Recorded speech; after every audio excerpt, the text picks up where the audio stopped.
retrouver. J'espère que vous allez bien encore cette semaine. Deuxième épisode de cette Web TV sans filtre et encore plein de belles choses à vous montrer, plein de belles choses à vous faire écouter, à vous faire entendre cette semaine. Et je dois vous admettre d'entrée de jeu, ça a été une dure semaine parce que j'avais les émotions en montagne russe, ma fille aussi. Donc, un peu de manque de sommeil. Je filais boubou, là. Ça arrive là, des fois qu'on se sent un peu moins bien.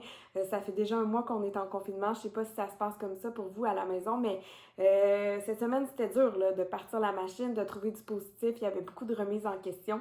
Donc, je l'ai vécu comme ça.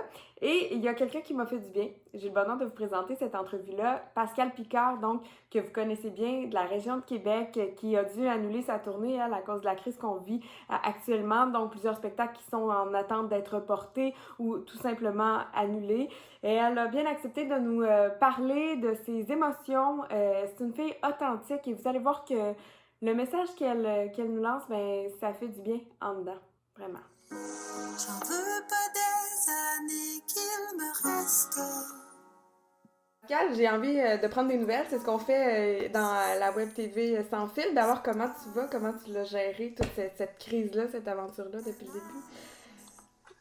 Ben, je dirais que j'étais en montagne russe. Hein. Oui. C'est le 13 mars au matin. À 7h30, moi, je me levais. Je m'en allais faire un show à Saint-Camille, en tout cas. Je m'en allais faire un spectacle, mais là, on voyait... C'est là qu'ils ont passé le matin le règlement pour les salles de 250 places et plus. Ça a été un choc, puis je dirais que ça dépend des semaines. Comme maman, admettons, lire les nouvelles, je pense que depuis que j'ai ma fille de 3 ans, ben, on dirait que je lis pas les nouvelles comme je les lisais avant. Non, c'est vrai. Je suis beaucoup plus affectée par tout parce que là, je me mets à me faire des scénarios d'horreur assez rapidement. Mm-hmm. Fait que, tu sais, c'est pas toujours dans le rationnel. Là. Ça a été de gérer tout ça, là, tu sais, la perte de l'emploi, la perte des revenus. Bon, là, tu sais, il y a un fonds d'urgence qui a été annoncé, mais ça a été plusieurs semaines plus tard. Mon chum et moi, les deux, on est des musiciens. Fait que, tu sais, il y a eu ce côté-là. Mais moi, c'était beaucoup, là, je faisais de l'anxiété par rapport à la maladie, tu sais, puis à mes proches, puis à comment que ça va virer. Puis, tu sais, là, on dirait que ça fait un mois là, maintenant, puis on s'habitue à tout. Oui. Ben, là, je sens que je suis plus acclimatée. Là. Je reprends mon combat. C'est comme moi, on a un enfant du même âge, mais tu sais, moi, j'ai dû aussi mettre une routine à la maison que j'avais pas, puis que je connaissais pas, parce qu'elle est à la garderie quand on travaille, tu sais, puis c'est comme des mesures que tu dois mettre en place, puis ça arrive vite, là. T'as pas le choix. Oui, exactement. Oui, puis tu sais, on se met une grosse pression. En tout cas, je sais pas pour toi, mais tu sais, moi, je me mets une pression que ma fille, tu sais, je me mets de la pression sur bien des affaires dans la vie. C'est comme femme au travail, tu sais, je veux que ma carrière aille bien, je veux que ma maison aille bien, que mon enfant manque jamais de rien, lui donner la meilleure éducation possible, qu'on mange juste santé, que je cuisine tout. Tu sais, je veux dire, c'est fou, là. Puis, veux pas, j'essaie en ce moment d'un peu slacker là-dessus puis de trouver une balance là-dedans parce que en étant à la maison, ben, j'ai encore plus de raisons de me sentir coupable, de pas être en train tout le temps de performer puis d'écrire des chansons. Tu parlais d'écrire des chansons, de te mettre de la pression puis tout ça. Est-ce que la situation actuelle, ça tue l'inspiration ou au contraire, ça l'encourage? Ben, je pense que ça dépend des gens. Parce que, tu sais, je parle avec beaucoup de musiciens sur Facebook, puis il y en a... J'ai l'impression qu'il y a vraiment une grosse différence entre les gens, puis peut-être que je me trompe, mais entre les gens qui ont des enfants, surtout à bas âge, puis ceux qui en ont pas. Puis chacun vit son confinement différemment. Moi, c'est sûr que j'avais tellement d'anxiété au début. Moi, l'anxiété, ça me tue tout. Moi, ça me paralyse. Fait que je peux pas être créative dans ce temps-là. Mon cerveau marche juste à moitié, puis je suis comme juste occupée à rester debout, puis à pas fendre en deux. Fait que là, l'anxiété baisse, mais il reste que c'est ça, j'ai pas de... Moi, ça me prend du calme. J'ai pas le goût non plus pour l'instant. Comme j'essaie de pas me mettre de pression avec ça. Moi, j'ai beaucoup de chocs à absorber par rapport au fait que moi, ça faisait 1 an et demi que je tournais mon dernier disque à peu près. Là, mon dernier disque est sorti à l'automne 2018. Puis je faisais ma tournée en trio. Puis j'avais encore des dates, plein de dates pour cet été, plein de dates pour cet automne. J'étais supposée aller en France, tout. tout bouge, là, tu sais. On dit que c'est reporté, mais il y a beaucoup de choses qui ne seront pas reportées. On n'a aucune idée, en fait, là, Oui, nous, où c'est est-ce ça, que ça s'en va. c'est l'inconnu, là. Puis moi, mon métier, c'est vraiment ma passion. Tu sais, je suis vraiment chanceuse parce que je fais dans la vie la chose que j'aime le plus au monde faire. Puis, Mais tu sais quoi? On a le droit aussi d'avoir ces moments-là. Puis tu sais, on dirait qu'il y a eu ouais. la culture de ça va bien aller, puis c'est correct, là, puis il fallait en mettre du positif, mais de se donner le droit des fois de les vivre, ça. Puis tu sais, on le dit, oui, c'est pire ailleurs, puis il y a du monde qui meurt, puis oui, correct, là, mais la mauvaise journée qu'on a est importante, je trouve, tu sais. Faut C'est qu'elle ça, sorte. ben c'est ça. C'est de trouver aussi l'équilibre là-dedans. Ouais. C'est comme, moi, c'est ça ma quête de ma vie, là. C'est de trouver l'équilibre entre l'optimisme puis le réalisme aussi. Ouais. Puis c'est ça. C'est juste qu'on a nos moments. Puis moi, je suis quelqu'un qui vit ses émotions. Puis jusqu'à maintenant, je me rends compte que quand j'ai vis, ben, ça passe plus vite. Puis je fais pas des dépressions 6 mois après parce que j'ai tout accumulé en dedans. J'aime mieux passer une petite demi-heure à brailler puis à me dire que je fais donc bien pitié. Puis qu'après ça, bon, ben, on se shake puis on repart, tu sais, puis c'est fini. Oui, ça va faire du bien, ça, ce que tu viens de dire, je pense, à bien du monde. J'ai envie de parler des filles qui sont avec toi dans la tournée parce que je vous ai vues ensemble lors d'un show. J'ai l'impression que c'est un girls power qui fait vraiment du bien puis que tout le monde a sa place, tout le monde a son mot à dire. Je l'ai comme compris de même en vous regardant, tu sais. Ben, oui, c'est vraiment ça. On a monté le spectacle ensemble. Moi, je suis pas une fille vraiment revendicatrice dans la vie, tu sais, mais il reste que oui, tu sais, je suis féministe, puis sans nécessairement aller mener les batailles que certaines personnes sont plus aptes à faire. Mais moi, j'aime ça. Tu sais, ça m'a ouvert les yeux là-dessus, puis ça m'a fait me rendre compte qu'effectivement, tu sais, j'étais dans un monde de gars, puis qu'il n'y avait pas assez de filles, tu sais, c'était le fun, et puis que le talent est égal, naturellement, là, tu sais, ça n'a rien à voir, là. Mais moi, je me suis fait dire régulièrement dans ma vie, ah, tu rockes vraiment pour une fille, ou tu joues bien de la guitare pour une fille, des choses de même. Mais des choses que, il y a 15 ans, ça me révoltait même pas. J'étais comme...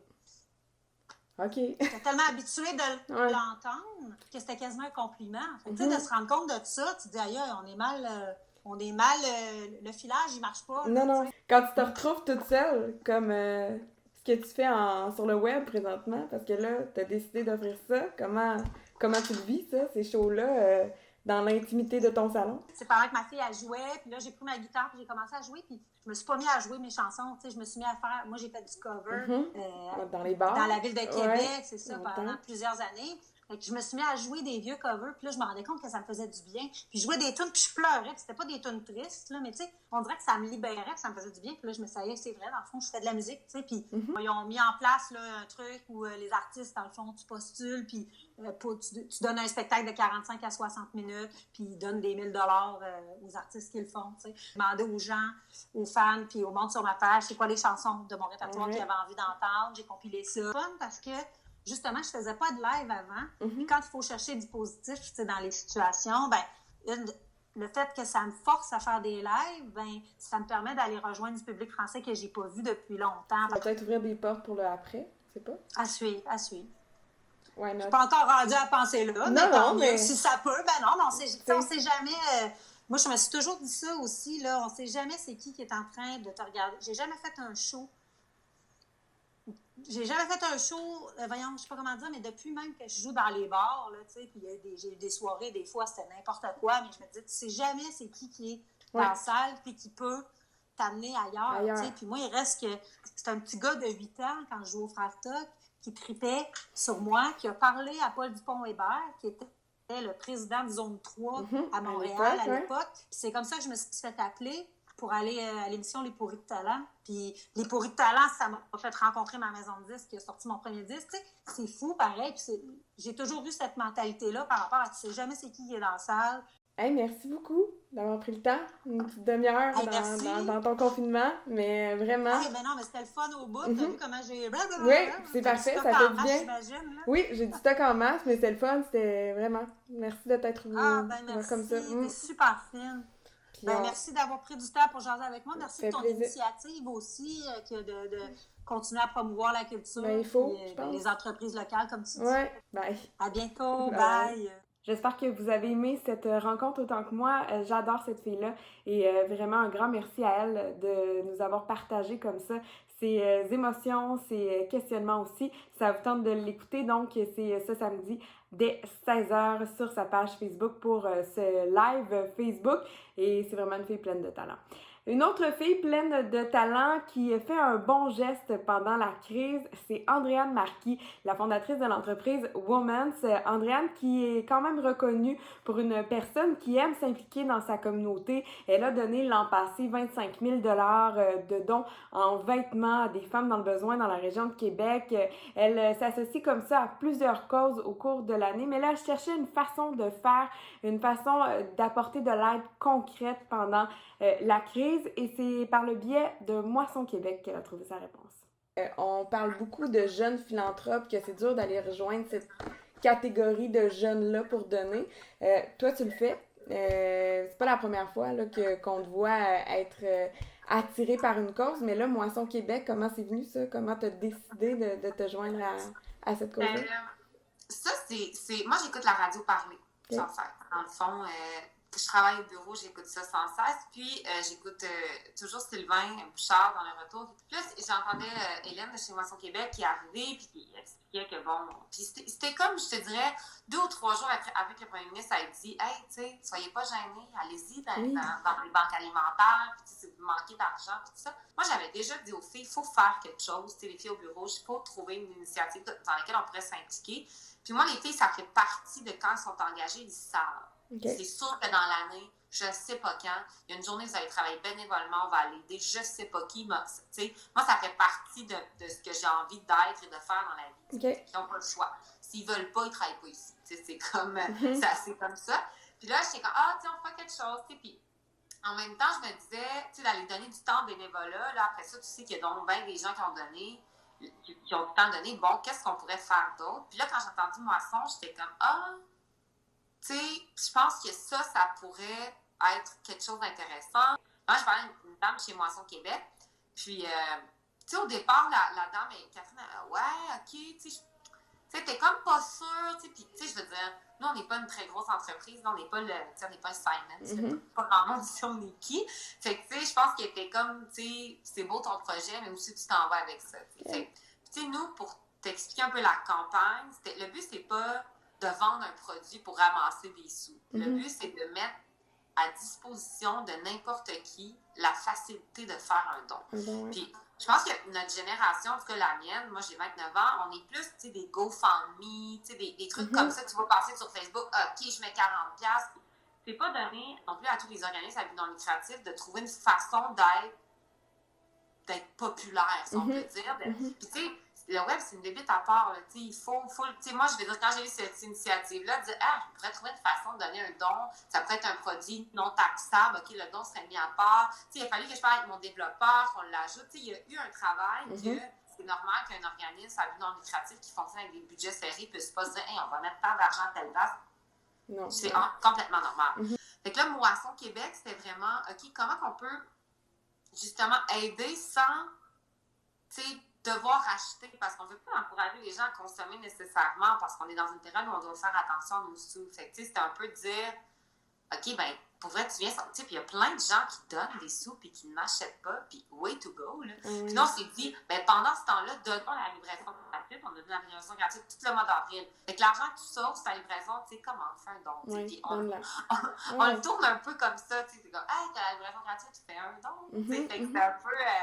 Puis, tu sais, finalement, on est vraiment surprise là, de voir que les gens adorent ça, les gens ont envie de donner, les gens disent que c'est le fun parce qu'ils cherchaient une façon d'aider chez eux. Il n'y a pas peut-être nécessairement de sortir, mais crime. Puis, tu sais, c'est factuel. Tu sais, c'est le 5$ que tu donnes ne tendra pas. Le 25$ d'ouvrir une famille pendant une semaine de temps de famille de 4. Fait que, tu sais, c'est OK, moi, c'est à ça que ça sert. Tu sais, fait que je pense que ça parle. Tu sais, c'est le fun quand on va à l'épicerie. Tu vas dans n'importe quelle épicerie, souvent, libre-service. Voulez-vous donner $2 pour telle fondation? Voulez-vous donner ci? Voulez-vous donner ça? Mais je me disais, pourquoi que toutes les boutiques en ligne de ce monde n'offrent pas ça, tu sais, dans le fond?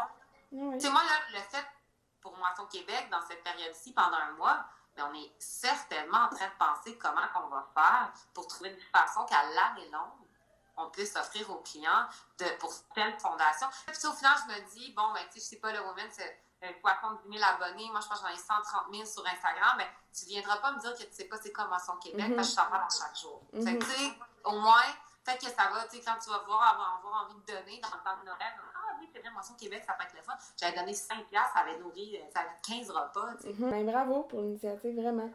Ben, merci. Je suis tellement contente qu'elle ait accepté. Puis j'espère que ça ne sera pas notre dernière de ce genre parce que ça nous apporte un grand bien à tous. Oui, ben tant mieux. Puis on vous souhaite que les gens donnent en grand nombre. Merci de ta compréhension pour la gestion familiale. Il y a vraiment pas de problème. Je dois dire merci à Andréane parce que je pense que ma fille est venue interrompre cette entrevue-là au moins 10 fois. Donc, vraiment, elle a été très patiente, mais c'est les joies de la conciliation travail-famille. Un qui est de retour cette semaine, c'est mon bon ami Stéphane Turcot, qui vraiment a l'air en très grande forme. Il nous apporte donc les bonnes nouvelles sportives. Salut Marie. Oui, ça va bien, on continue le confinement, on respecte les règles. Puis cette semaine, on va parler de gala. Tout d'abord, le gala de l'athlète de Québec qui devait avoir lieu le 28 mai prochain au complexe hélicoptère de l'ancienne Lorette. On sait, ça n'aura pas lieu physiquement, mais quand même, on va attribuer les prix, les honneurs individuels et collectifs aux athlètes ou encore aux équipes. Et la bonne nouvelle, c'est qu'il y a toujours la possibilité de déposer sa candidature jusqu'au 1er mai prochain sur le site du gala-de-l'athlète.ca. Gala de l'athlète, dans un mot, .ca. Vous avez eu une belle performance à titre d'athlète, de coéquipier, de partenaire ou encore d'équipe. Vous croyez que ça vaut la peine d'être mentionné cette année au cours des 12 derniers mois dans la région de Québec? Vous écrivez, vous soumettez votre candidature. Parlant de Gala de l'athlète, la 47e édition du Gala Sport Québec. Ça a toujours lieu à Montréal. Ça aura lieu, mais on ne connaît pas encore la date. Cependant, au cours des derniers jours, on a dévoilé les différentes candidatures dans les différentes catégories. Et il y a des jeunes de la région de Québec qui sont en nomination, notamment l'entraîneur adjoint des Remparts de Québec, Martin Laperrière, parce que c'était lui qui l'an passé, il y a pratiquement jour pour jour, là, il y a un an, aux Jeux du Canada, avait mené l'équipe du Québec à la médaille d'or. C'était la première fois que le Québec remportait la médaille d'or au hockey. Depuis 1987, donc tout un exploit, et c'est Martin Laperrière qui était à la tête de l'équipe, donc en nomination pour entraîneur sport collectif. Également en nomination pour événements internationaux de l'année, le championnat du monde de vélo de montagne qui avait eu lieu en septembre dernier au Mont-Sainte-Anne. C'est la 3e fois que j'estève que le Mont-Sainte-Anne recevait l'événement. Aucun autre endroit au monde a reçu plus souvent le championnat du monde, et ça avait été tout un succès de foule. Pas moins de 100 000 personnes avaient foulé la montagne du Mont-Sainte-Anne ou le pied de la montagne du Mont-Sainte-Anne pour assister aux différentes épreuves. Donc, le championnat du monde est en nomination pour l'événement international de l'année. Et en terminant, pour l'athlète international de l'année, le judoka de Beauport, Antoine Valois-Fortier, également en nomination. Antoine, qui a déjà remporté une médaille aux Jeux olympiques à Londres, c'était en 2012. Cette fois-ci, l'an passé, a bien fait au championnat du monde, terminant 3e. Et récemment, a également obtenu une médaille de bronze au Grand Chelem de Paris. C'est peut-être le tournoi le plus prestigieux, ça, du monde du judo, parce que c'est un judoka, Antoine Valois-Fortier. Donc, voilà pour les nominations, voilà pour les galas. Je vous laisse avec 2 vidéos. C'est assez original. Tout d'abord, Félix Auger-Aliassime de l'ancienne Lorette, ce joueur de tennis, 19 ans seulement, parmi les 20 meilleures raquettes au monde. Lui aussi, sa saison présentement est sur pause. On devait assister prochainement aux internationaux de Paris. Ça, c'est repoussé au mois de septembre prochain. Déjà, on sait que Wimbledon a été annulé. Reste à savoir, et même la Coupe Rogers à Montréal, reste à savoir qu'on va reprendre les activités. Mais Félix, qui habite à Monaco, question d'impôt, est revenu chez lui au Québec et il s'est amusé, non pas au tennis, mais avec un bâton d'un autre sport, au hockey, dans la cour de son père. Et vous allez voir qu'il est assez habile, ce Félix Auger-Aliassime.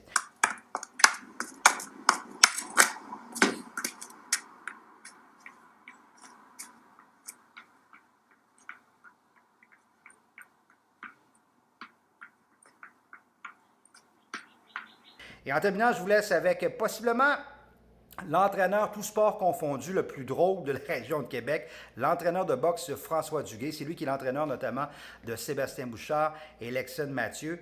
François nous étonne toujours avec des vidéos d'actualité sur sa page Facebook, mais celle-là là, est vraiment d'actualité et d'adon, vous allez le voir. Selon lui, la boxe, il y aura eu la boxe avant la COVID-19 et après la COVID-19. Regardez.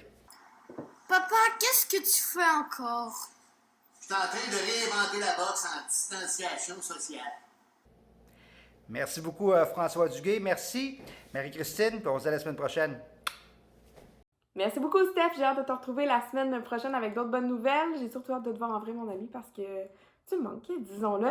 J'avais envie, de vous laisser avec quelques suggestions. J'ai reçu notamment cette semaine le kit à fondu de la Grola, ce petit resto sympathique là, qui se trouve dans la Côte d'Abraham. Alors, de la fondue au fromage, je vous l'ai dit tantôt, je suis là un peu boubou cette semaine. Il n'y a rien de plus réconfortant qu'une bonne fondue au fromage. Alors vraiment, merci à eux. C'est disponible sur commande, donc si ça vous intéresse de vous gâter, de ne pas se casser la tête et d'encourager une entreprise locale, mais c'est une bonne façon de faire et c'était délicieux.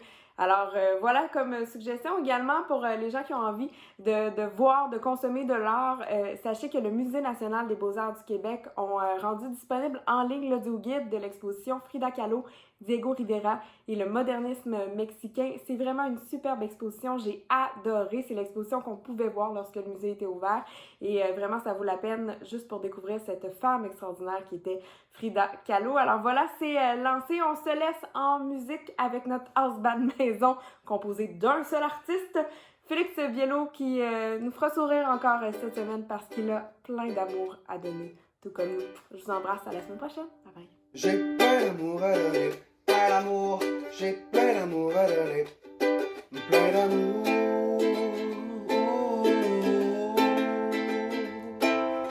Oui, mon cœur il est rempli, et toi, je te trouve tellement jolie, je t'aime, I love you.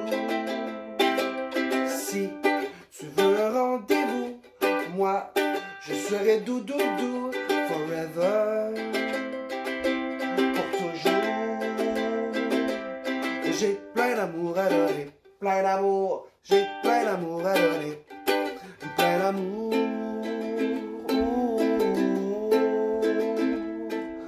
J'ai plein d'amour à donner, plein d'amour, j'ai plein d'amour à donner, plein d'amour.